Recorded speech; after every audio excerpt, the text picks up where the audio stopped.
Parkcast, the UK's original theme park podcast. Hello and welcome to episode 4 of Parkcast, and it's National Rollercoaster Day. So we wanted to get a little quick short podcast out to celebrate it. It wouldn't be right really, would it, if we didn't do that? Now, unfortunately, Alex hasn't been able to make it today, but he has sent us this message. Hello there, Parkcast listeners. It's me, Alex the Milkman. I'm so sorry that I can't be there for this month's episode of Parkcast, but I hope you're all having a fantastic National Rollercoaster Day, and I promise I'll be back in the studio with Becca very, very soon. In the meantime, Andy, keep the chair warm for me. I've heard you're doing a great job. All the best. See you soon, guys. Bye-bye. So Alex will be back on the podcast next time. We're going to record it really soon, actually. We're going to get that podcast out to you as soon as possible because we've got lots to chat about, including, of course, Alex's massive trip with Sean from Theme Park Worldwide across America. So I really want to speak to him about that and get all the lowdown and find out where we need to go and where we don't need to go and the best bits and all of that stuff. So get a bit of insider info on that. So hopefully we're going to get that podcast out to you next week. But for this week, I've got a very special guest. Parkcast, the UK's original theme park podcast. So yes, Alex isn't here this week, but it's okay because we've got Andy from the most magical podcast on earth. Hello. Thank you for inviting me over. Oh, it's nice. This is like podcast synergy, isn't it? Isn't it just podcast loving in? Oh, we like a bit of that. If you've not heard of Andy's podcast, it is, as you might imagine, I suppose, a very Disney-based podcast. Yes, a Walt Disney World-based podcast. And sometimes we touch on things... specific. Yeah, sometimes we do touch on things outside of Walt Disney World, outside the Disney bubble on Orlando. Sometimes we'll talk about, dare I say it, Universal. Oh, is it not a banned word in your studio? Well, it kind of... No. We let people, if you're going to go all the way from the UK over to Orlando, you're not just going to go to Disney. We appreciate that there are other places to go. But mainly. But it's mostly talking about Walt Disney World and not just the parks, talking about the resorts, restaurants, people's memories. We have a different guest on every week and just talk about, the first time they went and how they plan, because you need a degree in planning. If you're going to Walt Disney World and you're getting your 3 fast passes a day and you're getting your advanced dining reservations 180 days before you go, it's somewhere that you need to concentrate. It's all about the planning. If you want to have a good time while you're there, you need to invest the time now. It's a bit mind-boggling, actually, isn't it, if you've never been before, when you start getting all your bookings through and it's like, right, now you need to book what time you want to ride on this. Yeah. And you're not going for a year. There's nothing worse, and it really upsets me if I'm in a queue for a ride, say at Magic Kingdom, and I'm like, okay, this is my fast pass, and I'm booking my next fast pass, because once you've used your 3, you can book another one for the day. And there's somebody in the queue at the side of me, and there's a family with 3 kids going, "What's this you're using here?"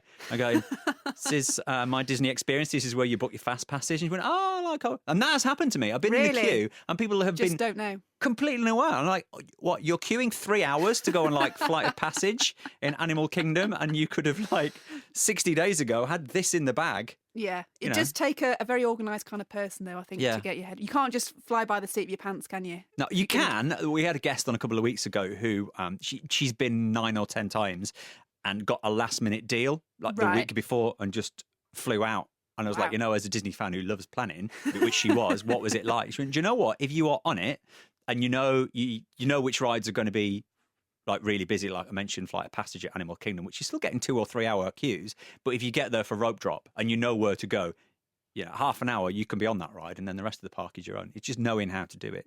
That's the thing now. That's what your podcast is all about. So you can check that out, can't you? It's on Apple Podcasts. It's on Spotify. Can we get it anywhere else? I'm sure you can. Just sure search it's for everywhere, it. or social at Podmagical. Now, Alex would usually do this bit with me, so we're going to utilise you for this, Andy. It's this week's highs and lows. Okay. Highs and lows. So this is the news from theme parks since we were last here. Now, actually, it's been a while since we've done a podcast because Alex very selfishly went round America for 3 weeks. So we are catching up a little bit. So since we've last done a podcast, of course, the massive news has broken about Universal Epic Universe, which I feel like I want to do a big movie voice every time I say it. You need an echo. I do. Epic Universe. Sounds great. Now, this, obviously, we've just touched on that you do a podcast about Walt Disney World. You touch on Universal Florida as well. Yeah. Obviously, this is going to be exciting for you. This is very exciting to anybody who loves theme parks, anybody who loves going to Florida. The only thing that I'm not excited about is the fact that they've not really told us anything. That's apart the thing. from, hey, we're having a new theme park.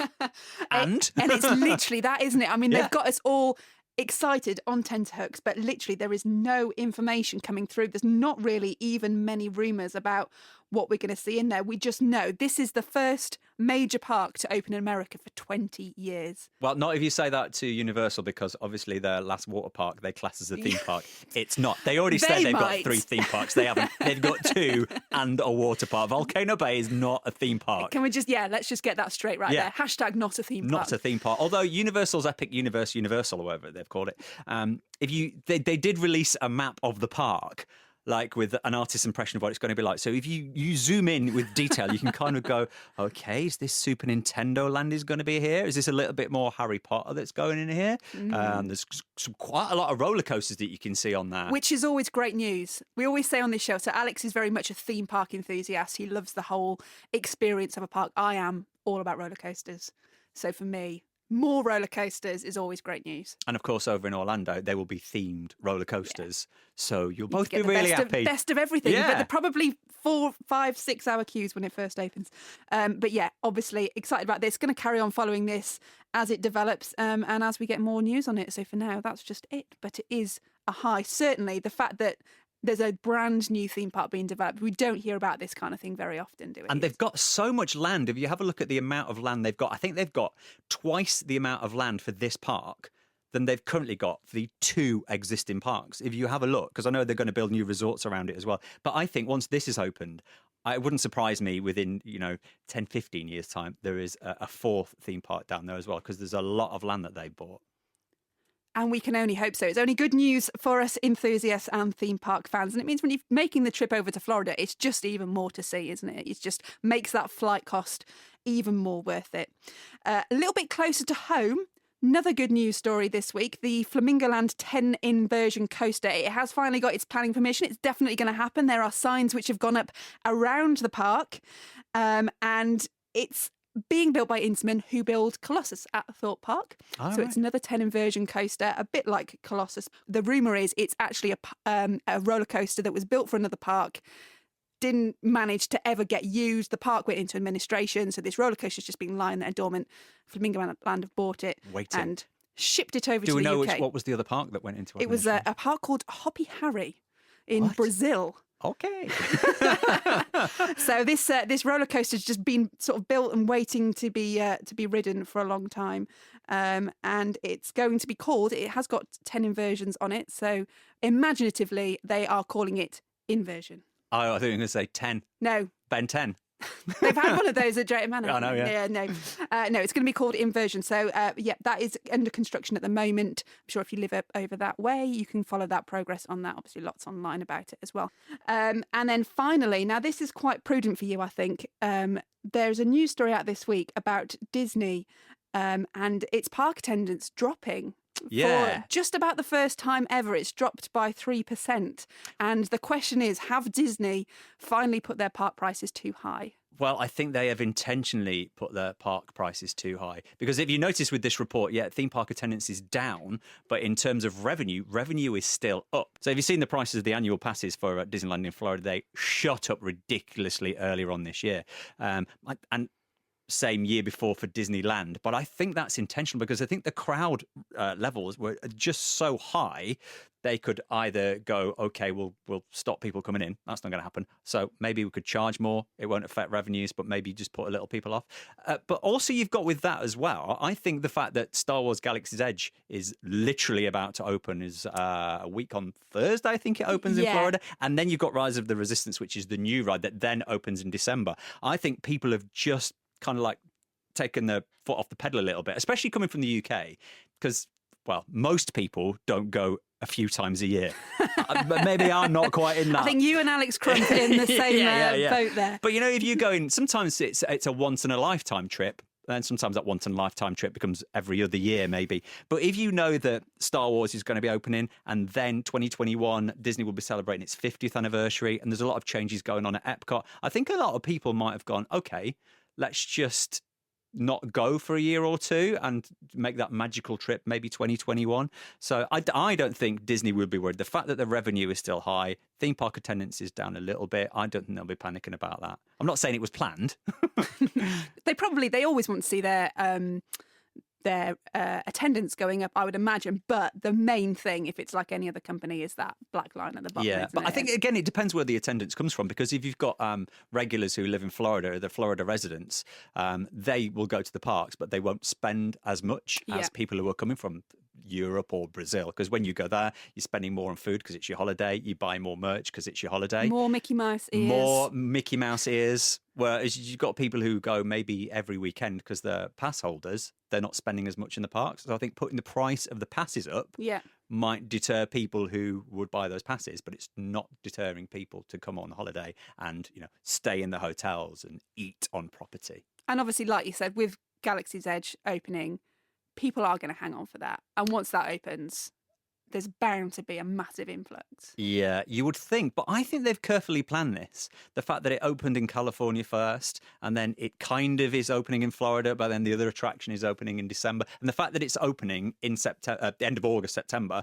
when schools go back. So that's not going to have an impact on crowd levels. I think this is all intentional of not having too many people coming at once, because I think the worst press they could have is day one of Star Wars Land and people are queuing 20 hours. They're queuing from the terminal at the airport all the way to get in. And people go, oh, look, it's crazy. Disney can't cope. There's just too many people.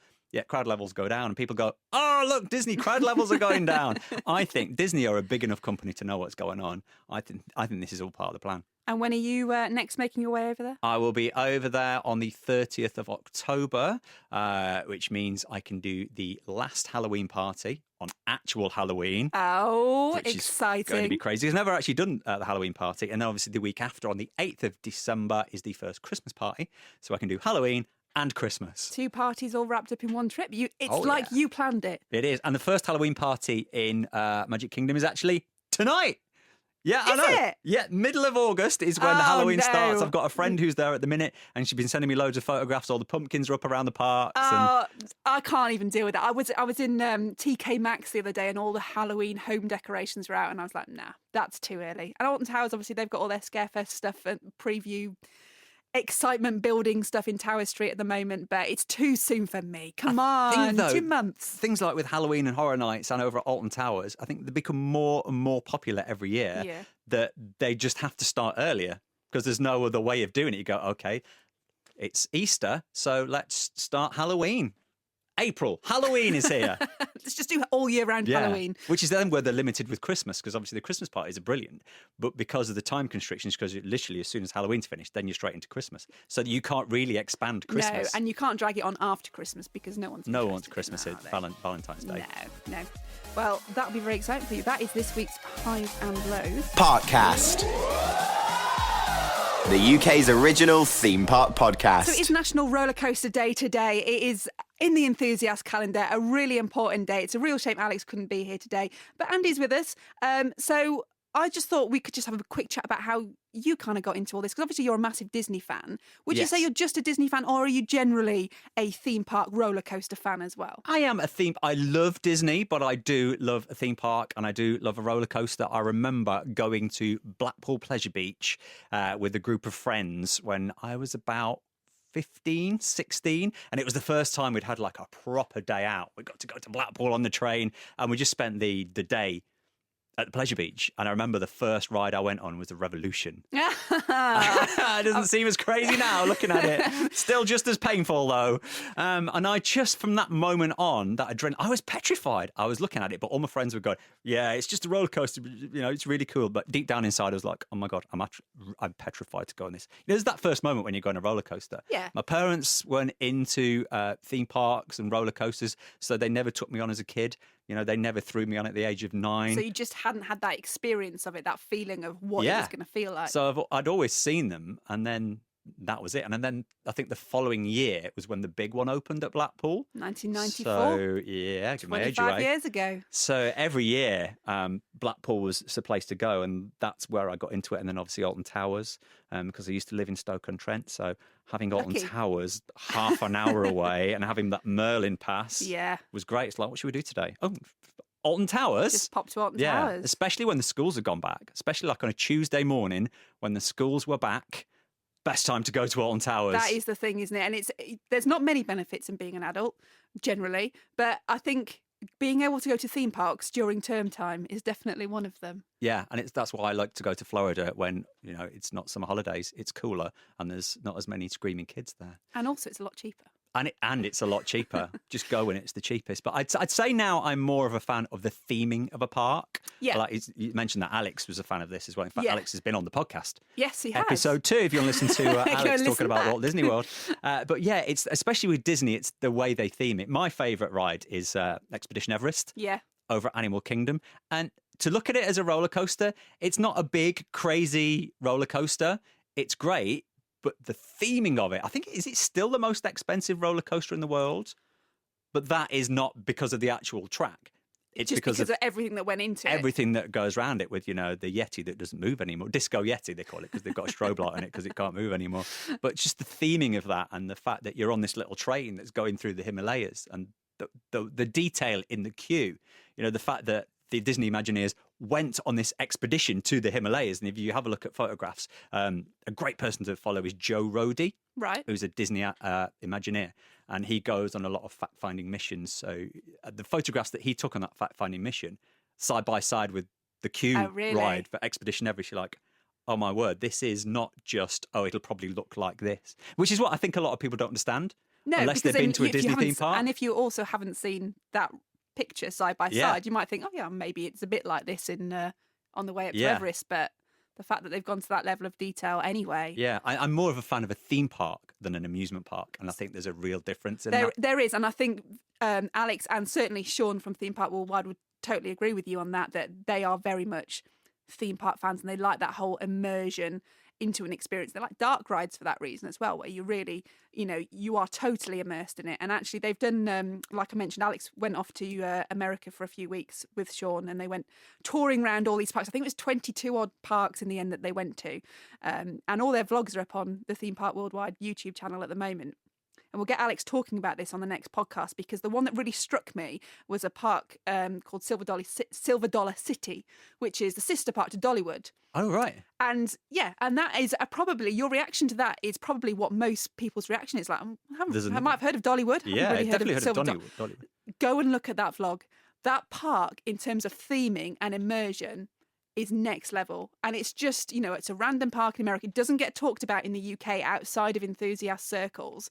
But, Alex and Sean were waxing lyrical about it through the whole vlog, and it looked amazing. It was beautiful and everything was perfectly themed, and they didn't have fake shop fronts there. It's all sort of Wild West themed. They had an actual blacksmith there, and they had an actual furniture maker there, and these random things. But again, it's that whole immersion into a different world, and that's, I think, how a lot of people do get into theme parks, because it is, I've got a job and it's stressful and I've got a home life and I've got stuff going on in my life. And actually, if I can walk into this world for a day and forget about everything. Yeah.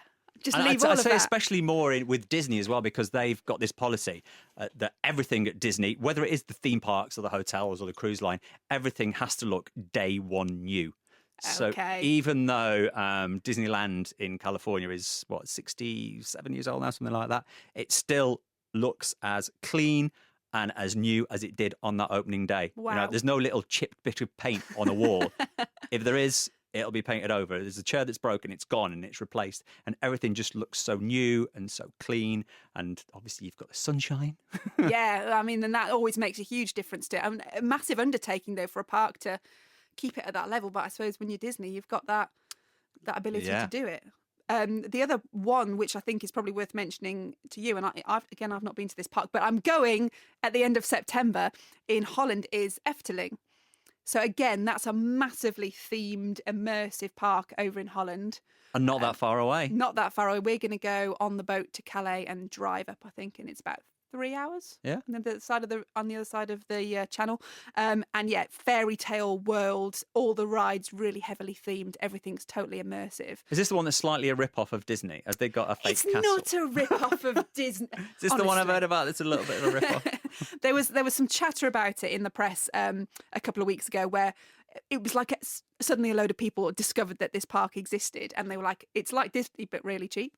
And it's not like Disney because you don't have any of those. Mickey Mouse is not there. No, he's not there, and you can't buy ears. But it's its own theme and it's its own very immersive sort of experience. I'm really looking forward to going there. So that's the thing. Obviously, Disney is the king of these themed parks, and you don't get anywhere that really compares to it. But then it's amazing, actually, that there are these other little parks that you don't always get to hear about, which are doing their own thing as well. Especially if you are, because you're not aware of them, you don't know too much about what to expect on the rides. Because this is my big downfall, is that if I'm going somewhere new, I'll have a look at videos of it on YouTube. I think that's the downfall of all of us, isn't it? It's definitely an enthusiast downfall. But I remember like the first time I went to Disney, because there was YouTube, but it wasn't as intense as it is now. So you go in and you don't know what's around the next corner, what's around the next loop, or what inversion it's going to take, or what it looks like.